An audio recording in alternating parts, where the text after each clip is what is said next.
Right, assalamu alaikum everyone. So welcome back to this bonk update, and I think bonk is doing good, pretty safe. Yesterday, I talked about this little bit of support here that I showed you, and you can see that you've actually come down and you're bouncing off pretty nicely off that support. Secondly, is that the 10 EMA, we talked about the 10. Anytime bonk touched the 10, bonk really had a very good response. Of course, it was from the history before. So the 10 is always a very good supporting EMA. So you can see a bounce of the 10, bounce of the 10, 10, 10, 10, 10. So 10 has been 10, 10 out of 10.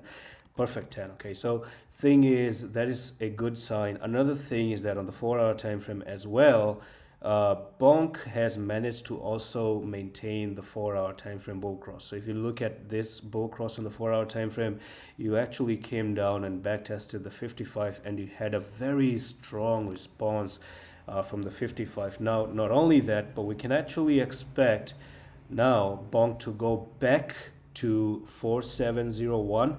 Why? Because if you go to the 1-hour time frame, we've actually broken this little bit of a trend line that we had previously. The retest doesn't look very perfect, but I guess we can actually let it slide a little bit.